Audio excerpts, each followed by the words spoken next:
Amen. Y'all can be seated. As we launch into our brand new preaching series today, God at Work in the Shadows on the book of Esther, I wanted to start out by showing you some things that I've seen this week. The first one actually came from this morning. I was out for my walk and I looked over towards Mingus Mountain and saw that beautiful sunrise. I had to take a picture. Partially just because it's awesome, but secondly, it ties in with where we're going today.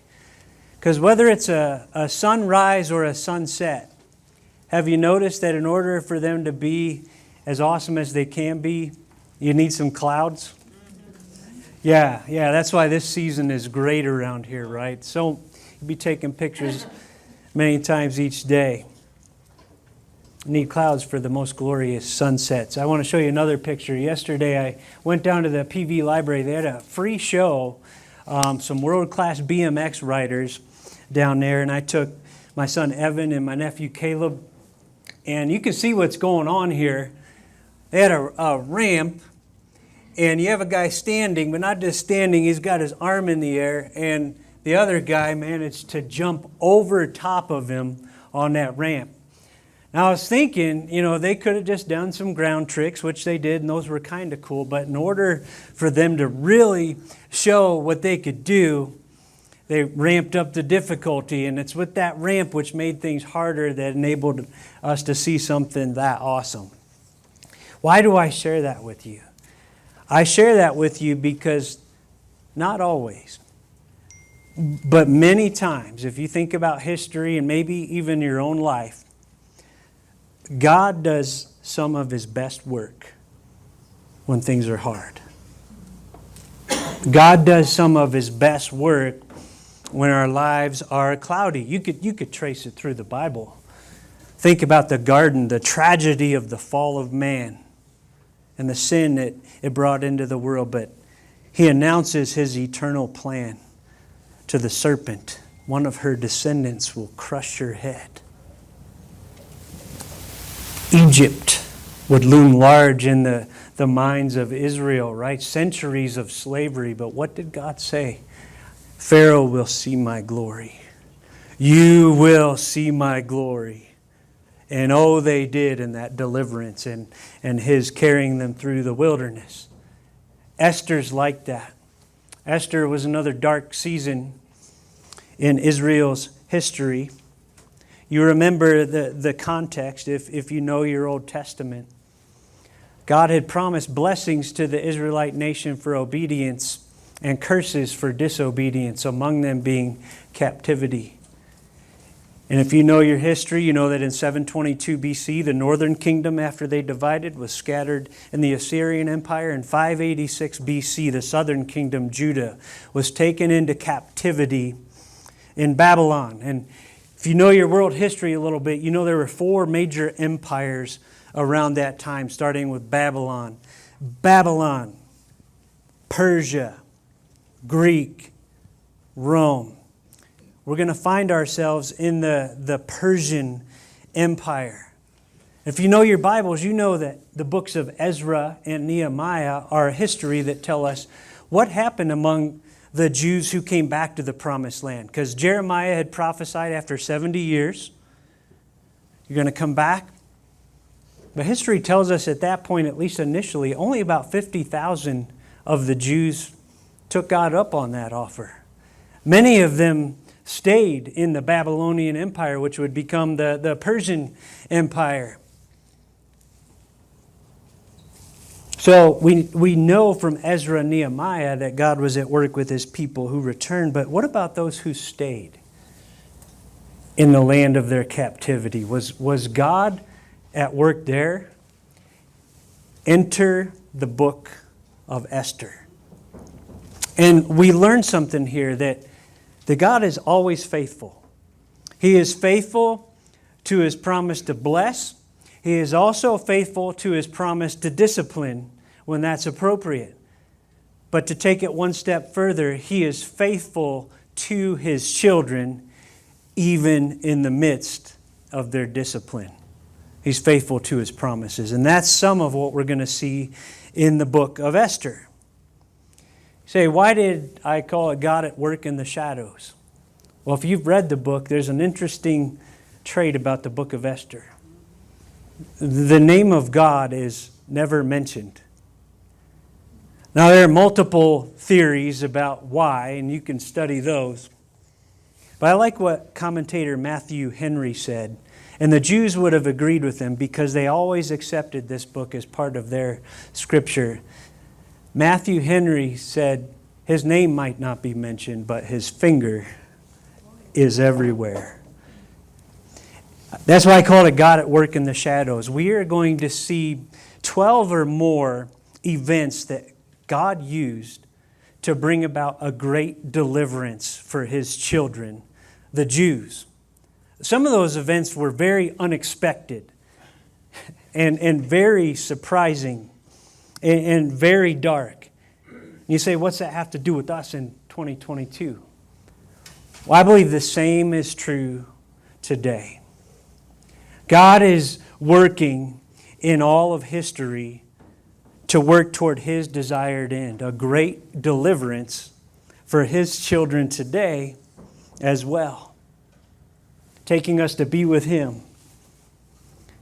And that makes all the difference in our perspective, right? If we believe that. It's a vast difference between man's speculation that we call evolution, right? Right? That leads to one mindset. One guy summed up that mindset like this. We started out as protoplasm and one day we're going to be manure. And then we wonder why the angst in our society. But all that is man's speculation, because guess what? Man wasn't there. I prefer to go with God's revelation, which says not only did He create us, but He is working all things toward His desired end. Does that not make a vast difference in our perspective? The belief of this book, and I want to start with the first of 3 B's. The belief of this book shows us 2 things to believe about God. The first one is that God is absolutely sovereign.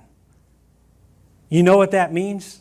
It means no matter what things look like in my life and world, He is in absolute control. He has not forgotten anything. He has not let anything slip through His fingers by accident. He is in control. Job 42:2, it is said to God, I know that you can do all things and that no purpose of yours can be thwarted. Many have tried. The promise still stands. When God has a purpose, it cannot be thwarted. That's sovereignty. The second thing we can believe about our God is providence. You know what providence is? It means that He is working in the day-to-day to accomplish His will. The good, the bad, and the ugly. He doesn't author the evil. He doesn't tempt us to evil, but He uses it all for His purposes. You've heard this before, but I always enjoy it. How frustrating that must be to Satan. He's playing checkers. God is playing chess. And His purposes are being accomplished and will be accomplished. Here's a verse for providence, Ephesians 1:11. We serve a God who, quote, works out everything in conformity with the purpose of His will. Do you believe those 2 things about God, whatever season you find yourself in life, that He's sovereign and He's working in the day-to-day? I hope so. I want to shift from the belief about God in the book to a banquet, a glorious banquet. Esther chapter 1, verse 1. It says, now in the days of Ahasuerus. Now I have to stop here and just say a personal, very meaningful thank you to all of our readers during this book. It starts out with Ahasuerus and it doesn't get any better. These names are something else. Okay? In the days of Ahasuerus, the Ahasuerus who reigned from India to Ethiopia over 127 provinces.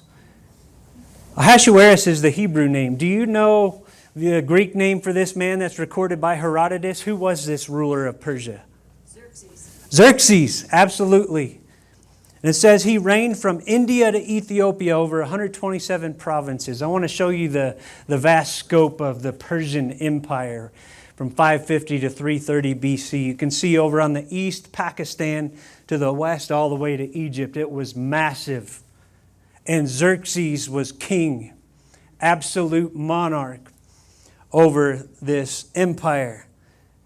Now, note, if you encounter skeptics out there, they'll say, hey, that talks about 127 provinces, but other books of the Bible talk about a much lower number of divisions called satrapies. Well, biblical scholars have said, don't let that trip you up. Satrapy is likely just a larger division, right? There may be 20 satrapies, but within those satrapies, each one has multiple provinces. So it's not really a contradiction. But to set us in world history a little bit, we talked about the empires. I want to talk to you about some of the kings that reigned before Xerxes. And you may have heard of some of these names. You ever heard the name Cyrus? Cyrus, who was prophesied in Isaiah 45, his very existence over 100 years before he ever came to be.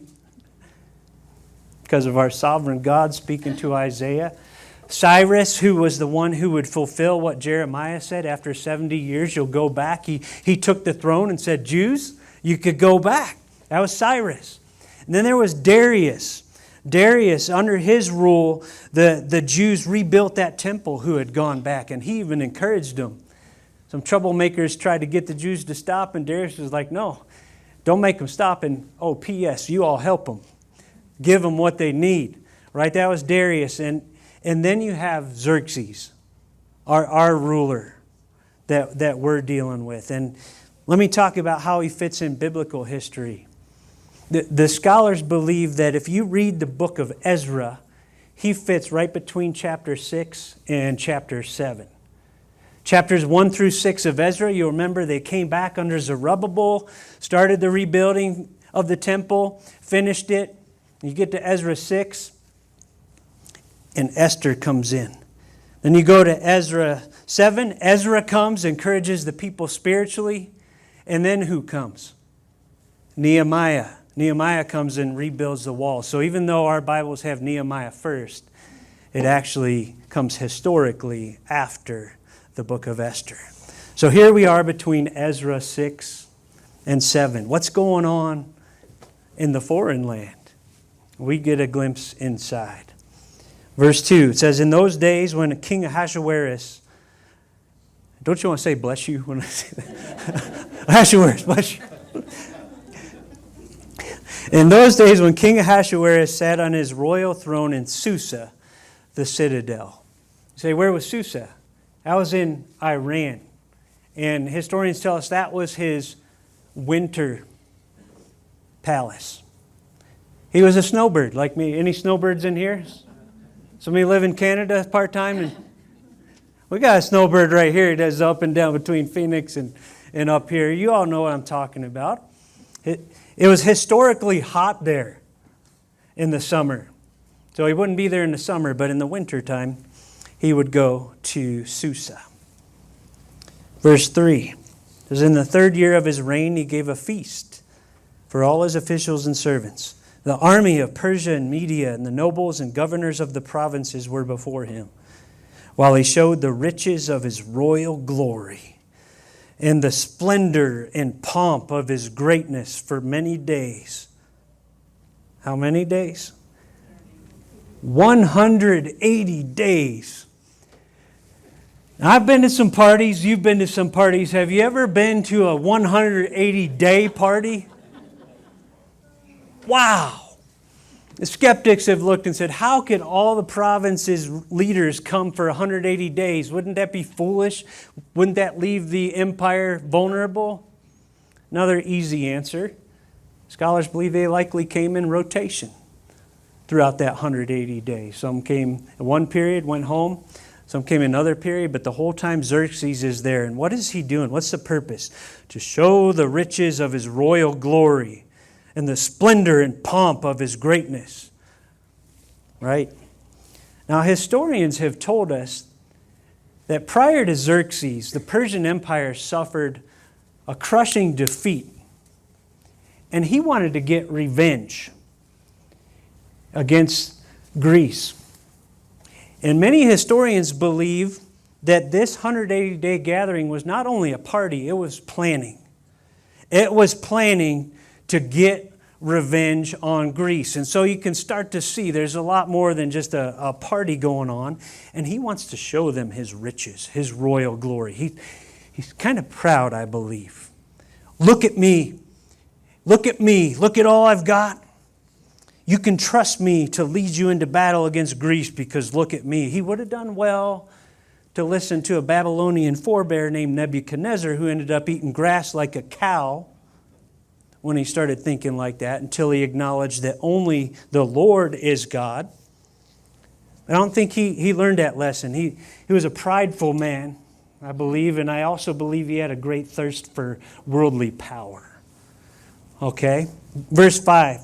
When the 180 days were completed, the king gave for all the people present in Susa the citadel, both great and small, a feast lasting for 7 days in the court of the garden of the king's palace. So now us little guys get to go. So far it's been all the governors and the nobles. Now we all get to come and party for 7 days in the empire there. Verse 6, there were white cotton curtains and violet hangings fastened with cords of fine linen, purple to silver rods and marble pillars, and also couches of gold and silver on a mosaic pavement of porphyry, marble, mother of pearl, and precious stones. This was Cribs before Cribs was a show, right? This was like, wow, this place was decked out. And what's cool is there was a French archaeologist who went there in the 1800s to Susa, and he discovered many parts of this palace. The king's gate, inner court, outer court, palace garden that we heard about, and even one of the pure that comes in later in the story, the lots, the dice. Found one of those there, this palace in Susa. So I believe he was a prideful man. I believe he had a great thirst for worldly power. But I also believe he was a man ruled by his own passions. Didn't always make the wisest decisions because there were moments where he allowed his passions to take over and lead him to do otherwise. Verse 7. Drinks were served in golden vessels, vessels of different kinds, and the royal wine was lavished according to the bounty of the king. And drinking was according to this edict. There is no compulsion. For the king had given orders to all the staff of his palace to do as each man desired. So if you got a teetotaler there that doesn't want to drink anything, okay, he's good. But you got somebody that says, I want to drink all day, every day. Xerxes said, bring it on. Do as you each desire. Verse 9. Queen Vashti also gave a feast for the women in the palace that belonged to King Ahasuerus. So you got a men's feast and a women's feast going side by side. Verse 10, on the 7th day when the heart of the king was merry with wine, he commanded, and I'm just going to jump to the 7 eunuchs, okay? Save us all some time. But you know, I always smile at that last name, Carcass. You know we're dealing with a different language here because none of us name our kids Carcass in English, right? We might say, get your carcass out of bed. But these guys are 7 eunuchs. You say, what's up with that? Well, that wasn't uncommon in that time. High leaders around the king were often castrated so that they would not be a threat to start their own dynasty against the king. So the king goes to these guys who served in the presence of King Ahasuerus to bring Queen Vashti before the king with her royal crown in order to show the peoples and the princes her beauty. For she was lovely to look at. Now, I could be wrong, but I don't think he would have made this request if he had been in his right mind. It tells us part of why he made this request in verse 10. He says, the heart of the king was merry with wine. Now, I'm not going to sit here and preach that the Bible says you should be a teetotaler. I believe in moderation if you choose that path and you're not causing someone to stumble. But when it says his heart was merry with wine, most scholars believe he was drunk. This was not a smart choice. going to bring my wife into this room full of drunk men and just show her off. Hebrew scholars think it's even darker than it looks on the surface, that when he talks about wearing her crown, that meant only her crown. This is a man controlled by his passions. That battle I was talking about, that he was preparing for, he would go on to lose the Battle of Thermopylae and Salamis. That was not over lunch meat. It's an actual place in the empire, but he lost both of those. And you talk about a man ruled by his passions, not thinking straight. When he lost the battle at sea, historians tell us he went out there and literally whipped the sea where he lost. Controlled by his passions. He had men working on a bridge for one of his campaigns, and things weren't going as planned. He had many of his own men beheaded. This is a man controlled by his passions. And in this moment, I believe he's also controlled by his drunkenness. How would Vashti reply? Verse 12, but Queen Vashti refused to come at the king's command, delivered by the eunuchs. Now, he would have done well at this point if he was thinking straight, just to say, oh well, and move on, right? But he's not thinking straight. I believe he's drunk, and his anger becomes apparent right here. Verse 12 says, at this the king became enraged, and his anger burned within him. And not only that, he's going to take it to the next level.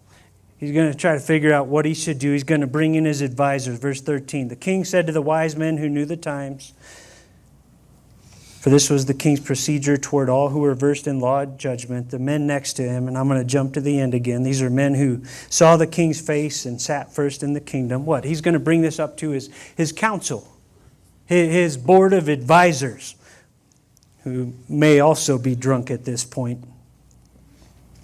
Verse 15, he says, according to the law, what is to be done to Queen Vashti? Because she has not performed at the command of King Ahasuerus, delivered by the eunuchs. He's not content to let it go, and he wants to bring the law against her.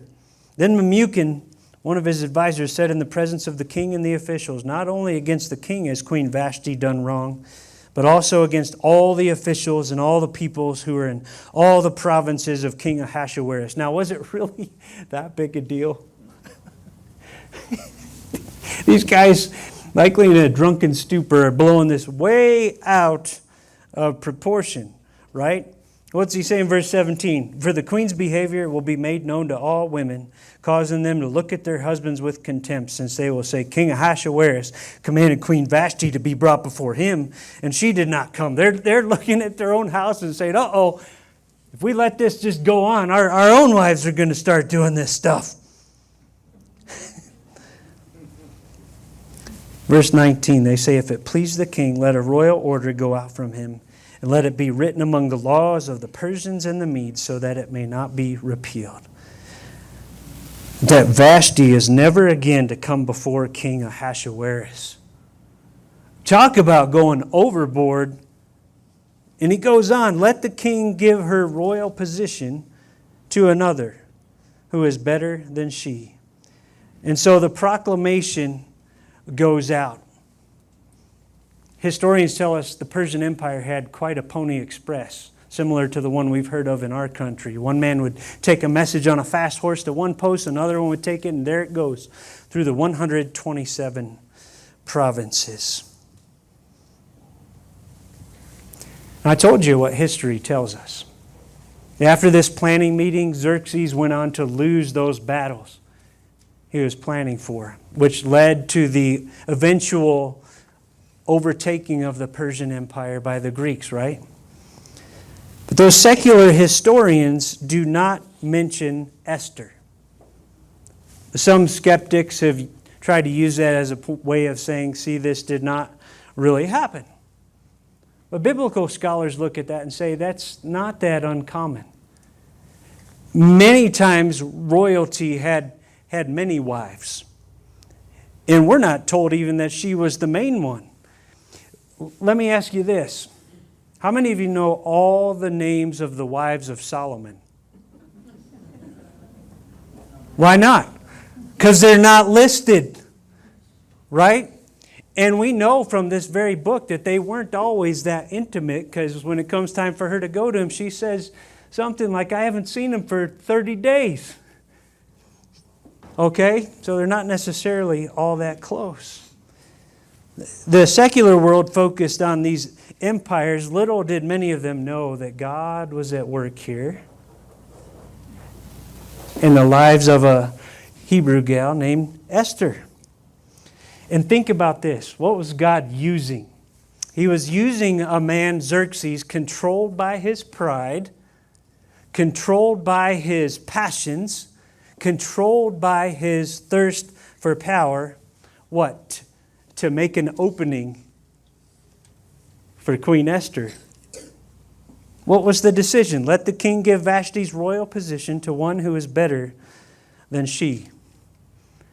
Now, did Xerxes have Esther in mind when they agreed to this? No. But God did. And here's the bottom line. Whether we see it or not, God is working in the shadows, even today. He's working all things according to the purpose of His perfect will. And I thought before we close, wouldn't it be great to see this in church history a little bit? I believe even this was divine providence. As I was preparing for this series, I was in the produce department at Walmart one day, and I saw my buddy Daniel Lizarraga down there, and Daniel was talking to me about how much he loved church history that he learned growing up. After the Bible times, between then and now. He said, because I saw how God worked in that meantime. And I thought, hey, wouldn't it be great, since this is a theme of this series, to share some examples in each of these messages from church history of God working in the shadows to encourage us today. So I'm going to do that. I'm going to share just a couple. And of course, we have to start with the foundation, the death and resurrection of Jesus Christ.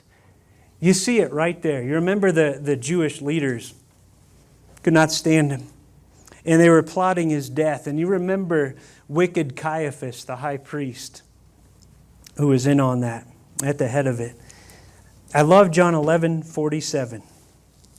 Even in their wickedness, we see God at work. It says, the chief priests and the Pharisees gathered the council and said, what are we to do? For this man performs many signs. If we let him go on like this, everyone will believe in him. And the Romans will come and take away both our place and our nation.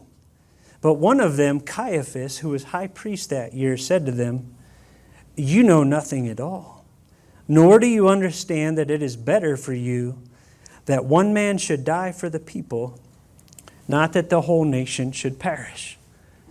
Now, when he said that, was he meaning Jesus as the Messiah who would bring salvation to His people? Not at all.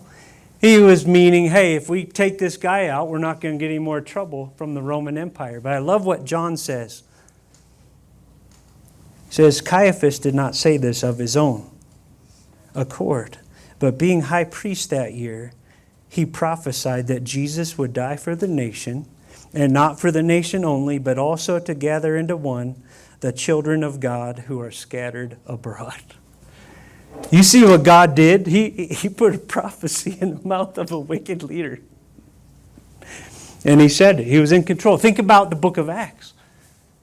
Think about the stoning of Stephen, the first Christian martyr that we're aware of. You talk about a dark moment, right?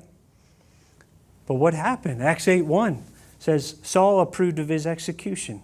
You just pause there. Think of the impact this must have had on Saul, who we also know as Paul. The faithfulness of Stephen to the end. But it goes on in Acts 8:1. There arose on that day a great persecution against the church in Jerusalem, and they were all scattered throughout the regions of Judea and Samaria, except the apostles. And what did they do as they scattered? They shared the gospel. Was that what they wanted to start at the martyrdom of Stephen? The leaders? No. But that's what happened, and that's how the disciples began to fulfill what Jesus had told them to do in Acts 1:8. You go a little bit forward in church history and you think about Roman emperors, ultimate authority to the point where people in the empire were told to offer incense to them and tell them Caesar is Lord. This was not an elected official. This is the top dog with absolute authority. And you think about those emperors who reigned over the early church. And aside from Constantine in there, most of them went from ambivalent toward the Christian faith and some went hostile. How would God work under such pagan rulers? Well, one of those pagan rulers was an emperor named Julian. I love what he said. He's wanting people to start worship the Roman gods more, but Christianity keeps spreading. This is what a Roman emperor, Julian, wrote. Atheism, and you got to know he's talking about Christians. Why would he call Christians atheists? That's foreign to us, because they didn't worship the Roman gods. Same when he talks about Jews and Galileans later on. That includes Jews and Galileans who followed Christ, okay? So listen, atheism, Christianity, has been specially advanced through the loving service rendered to strangers and through their care for the burial of the dead. It is a scandal that there is not a single Jew who is a beggar, and that the godless Galileans care not only for their own poor, but for ours as well, while those who belong to us look in vain for the help that we should render them. It kept spreading because Christians were living like Christians. They were loving each other, and they were loving their neighbors. They were even loving their enemies. And it frustrated Julian to no end. We said at worst they were hostile. We know the accounts of early Christians, sometimes sewn up in the skins of wild animals and given to the beasts, the dogs, to devour. We know the stories of the Colosseum. And I want to talk to you about a man named Polycarp, born in 69. Most believe he was a disciple of the Apostle John, and he was the bishop of Smyrna, a very loving bishop, pastor over his flock. And he was called in by a Roman governor who was reluctant to kill him. He tried to give him every way out. All you have to do is recant. Turn away from Jesus. Say Caesar is Lord, or you'll be given to the animals, to the beasts. History tells us that what Polycarp said in that moment, he looked up at King Jesus in his eyes of faith and he said, "My king has served me faithfully for 86 years. Why would I speak evil of him now?" He also, when they spoke of the beasts, history tells us, he said, "Bring on the beasts." And the Romans said to him, "If you scorn the beasts, you'll be burned." He looked at him and he said, "You speak to me of temporary fire, but you forget the eternal fires of hell." And he stayed there faithful to the very end and gave his life, burned at the stake for Jesus Christ. And Bruce Shelley wrote a great book called Church History in Plain Language. I'm going to be referring to it throughout this series. He said that there are numerous accounts of pagans being converted at moments just like that, because they saw a man or woman like Polycarp hold on even unto death and thought to themselves, he must have something I need to hold on that faithfully. And I think about moments like that. I think about Esther. I think about how do you defeat a God who gives his children strength in their moments of weakness? How do you defeat a God who brings resurrection out of death? How do you defeat a God who works all things according to the counsel of his will? Answer, you don't. Which leads us all to a very important question. Which side of this am I on? Am I an enemy of God? Or have I come to him in faith through Jesus Christ, where I can say he is for me, not against me? We need this confidence that God is sovereign, that he is provident, Whether it's world headlines, maybe you read like I did this morning that Russia and China are doing joint military drills. Maybe it's the godless whims blowing through our own nation as we look around. Maybe it's more personal. There's someone in your life making your life miserable by their thirst for power, their pride, or being controlled by their passions. These truths about God are not meant to make us passive. You know what they're meant to do? They're meant to give us peace in the midst of the storm and to help us persevere. To say, Lord, I know we're walking into some darkness, but I trust you. I believe you're in control. I believe you're working all of this toward your desired outcome, and I will walk with you faithfully because I trust you. As I close, I just want to say this. I thought in this series it would also be great to touch on that age-old question, where is God in the midst of suffering? Maybe you're wrestling with that today because of something you're going through in your life. You're not the first one. If you reach out a little bit, you'll probably find that most of us in this room have wrestled with that at some point. I have. And many Christians throughout history have. And many of them have written books to help us at those moments. So I'm going to bring in some of the best insight that I find from those writings. One of them this week came from Kay Arthur. She wrote a book called Lord, Where Are You When Bad Things Happen? It's a study of the book of Habakkuk. And you remember the book of Habakkuk, right? Another hard time. Habakkuk looks around his nation of Judah and says, man, these people are wicked. Are you going to just let this go on, God? And God says, no. I'm going to send the Babylonians to discipline them. And then Habakkuk's like, the Babylonians? Those guys are worse than we are. And then God tells them they'll get theirs too. Just trust me. And in the middle of that book, we have that verse, the righteous shall live by his faith. But he takes those questions to God. We can do that too, right? And she summarized 5 ideas that I think will help us when we think about God's sovereignty and providence. Number 1, God is in control of history. Number 2, she writes that all history pivots on Israel and the church. She's talking about human history, obviously. I would add the glory of God, and I'm sure she would as well. It hinges on Israel and the church, God's people, right? Third one, whether we see it or not, there is a purpose in everything. Number 4, that includes our own times. And number 5, faith that rejoices in God is the key to overcoming our doubt and our fear. And that all leads us to where the book of Habakkuk closed. He still knew bad things were coming. Habakkuk 3:16. Speaking of the judgment from the Babylonians that was coming, he says, I hear and my body trembles, my lips quiver at the sound. Rottenness enters into my bones, my legs tremble beneath me. He was honest as he wrestled with what was going to be going on in his world.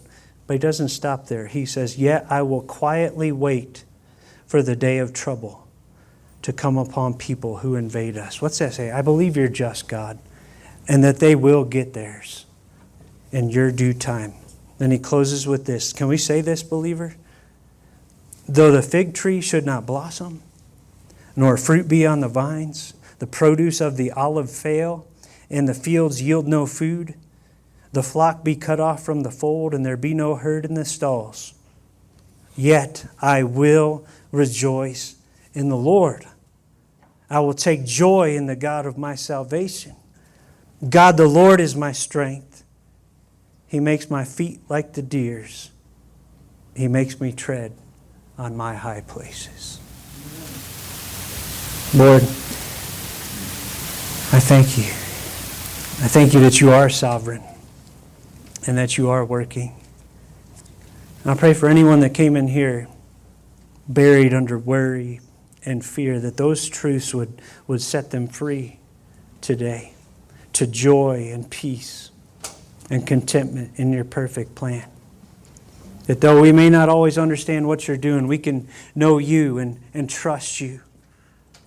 That you're working towards your desired end. I thank you for the cross where we saw your hand on a dark day, perhaps brighter than any other. Jesus came, God in flesh, and mankind put him on a cross. But it was all according to your perfect will. He did rise again, and he did bring salvation to spread around the world, as Caiaphas prophesied, though he didn't intend to. Thank you. May this remembrance of that through communion be special to your heart and bring glory to you. In Jesus' name.